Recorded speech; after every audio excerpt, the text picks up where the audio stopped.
Hi, welcome to Sunil Maths tutorial. CSIR Net June 2019 Real Analysis Part C question. Let f of x is equals to integral 1 to infinity cos t by x square plus t square dt. Then which of the following are true?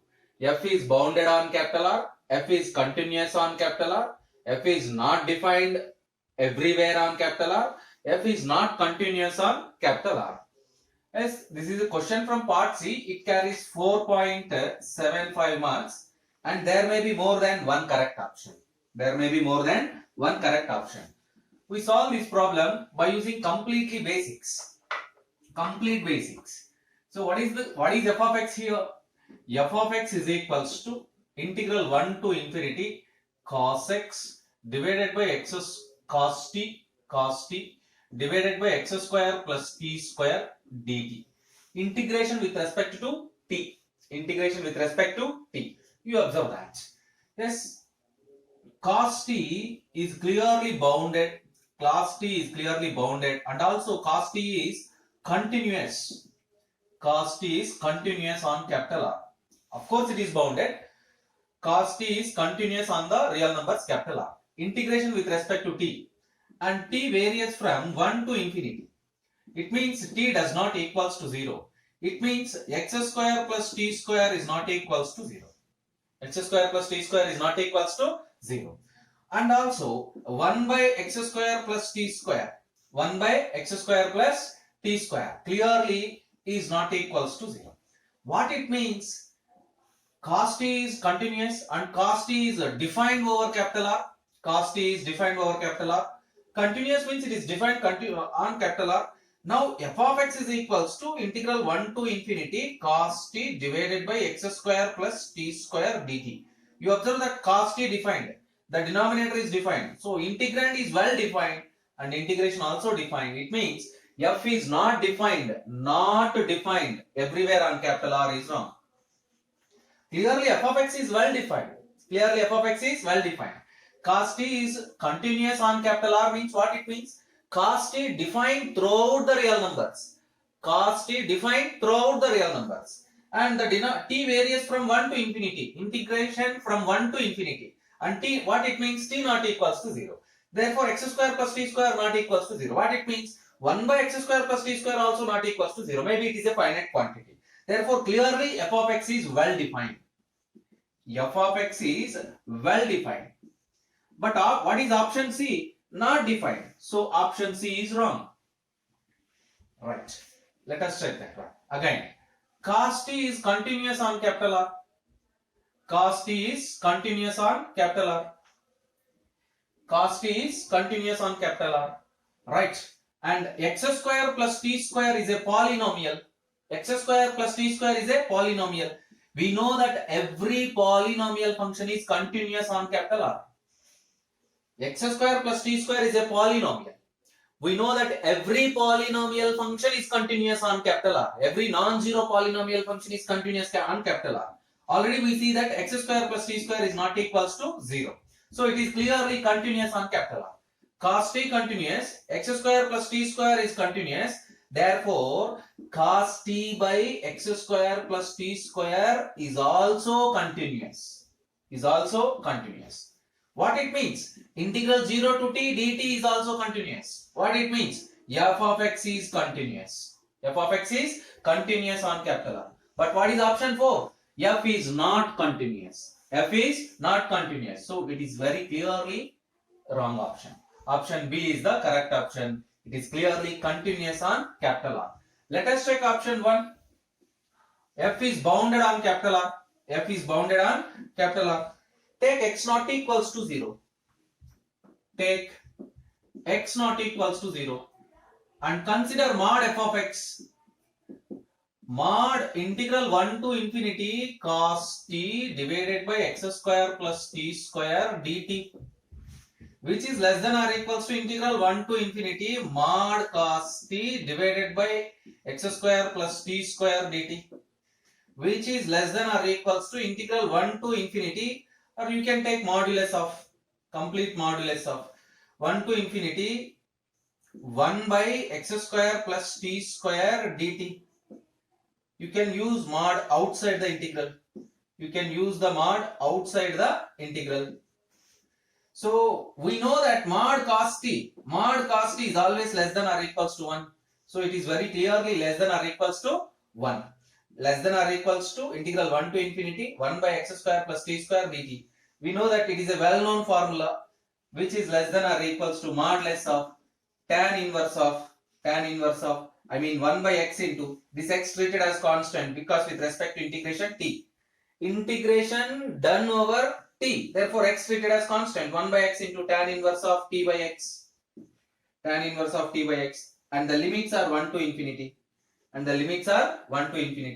Less than or equals to mod 1 by x into tan inverse of infinity minus tan inverse of t minus tan inverse of 1 by x. So tan inverse of 1 by infinity, this value is pi by 2. Tan inverse of infinity is pi by 2. We know that mod tan inverse x is always less than or equals to mod x. 1 by x, tan inverse infinity minus tan inverse 1 by x. You observe that here we have two terms. Tan inverse infinity pi by 2. Mod tan inverse x less than or equals to 1 by x. This shows us mod f of x is less than or equals to 1. Mod f of x is less than or equals to 1. So if mod f of x is less than or equals to 1 for x not equals to 0. This is for x not equals to 0. What happens if x is equals to 0?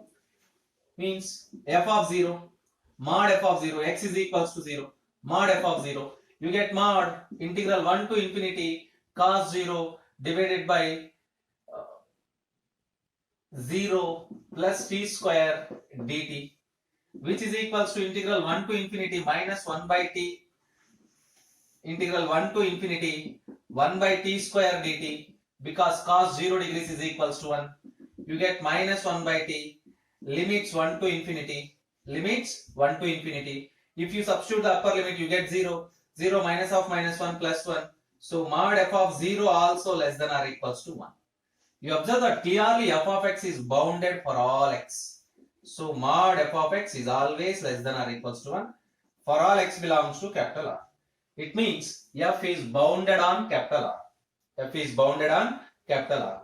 So by using basic concepts, the definition of continuity, the definition of boundedness, we solve this problem. If you want, again I can explain the integration once again. Please observe that. Yes, option A and option B are true options.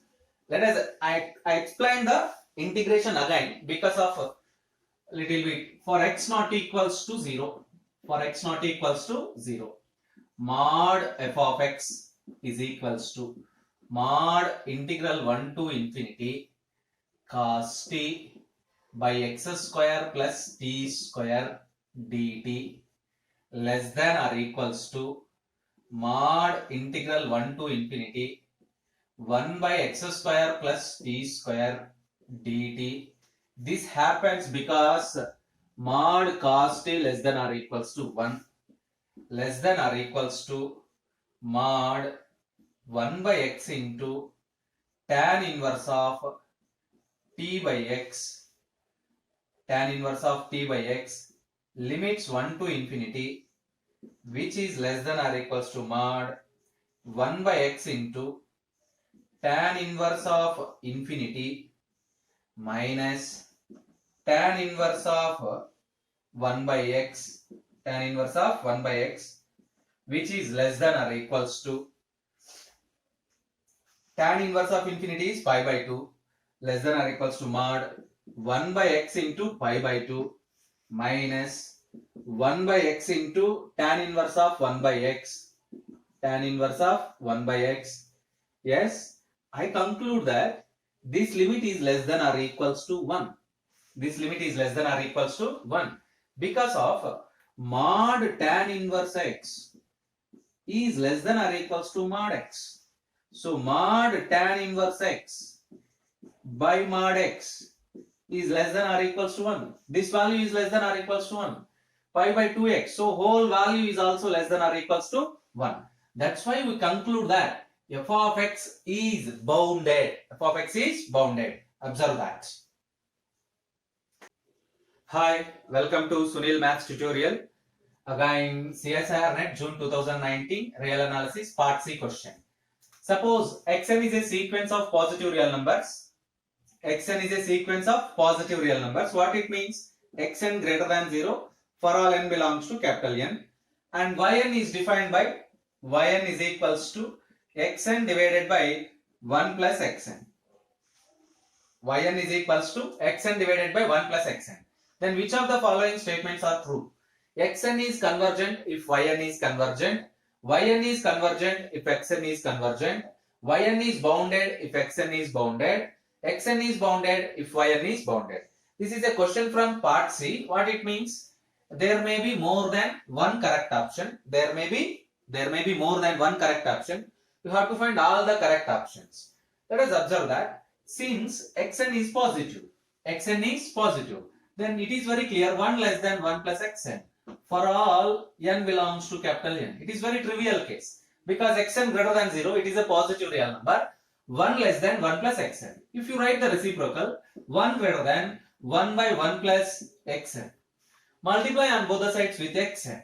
Which implies Xn is greater than Xn by 1 plus Xn.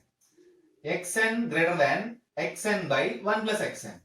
Which implies as Xn is greater than, what is Xn by 1 plus Xn? Yn. Xn greater than Yn for all n belongs to capital N. You observe the inequality. Xn is greater than Yn for all n belongs to capital N. Suppose or if possible assume that mod Xn is less than capital N means Xn is bounded. Xn is bounded. What it means? Because of Xn is greater than Yn, then mod Yn is also bounded. Mod Yn is also bounded by a real number capital M. It implies Yn is bounded. Yn is bounded. If Xn is bounded, then Yn is also bounded. Verify the option. If Xn is bounded, then Yn is also bounded. Option 3 is the correct option. Option 3 is the correct option. If option 3 is correct option, yes, let us check the remaining options also. Xn is bounded if Yn is bounded. Oh, let us go for next one. Suppose the sequence Xn is convergent.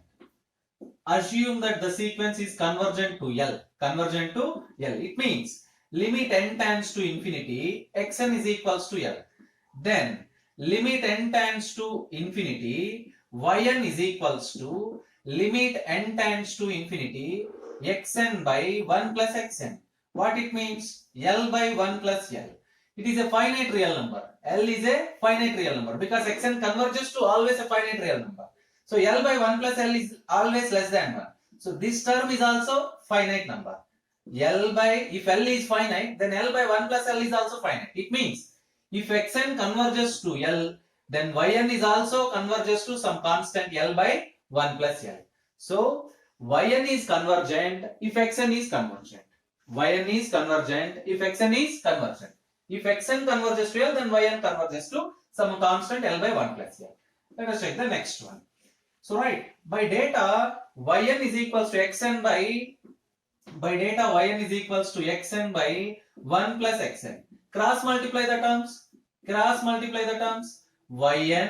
plus Yn Xn is equals to Xn. Yn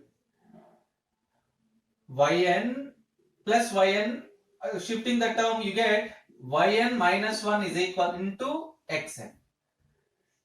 Oh, not Yn minus 1, you can write like this. 1 minus Yn into Xn. By this inequality, you get Yn is equals to 1 minus Yn is equals to Xn. Therefore, you observe the fact that Xn is equals to Yn by 1 minus Yn. 1 minus Yn. This is the important thing here. Right. Let us take Yn is equals to a constant sequence 1.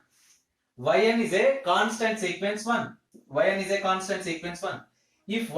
constant sequence 1, then what happens? Xn reaches to infinity. The sequence Xn tends to infinity. Constant sequence is always bounded.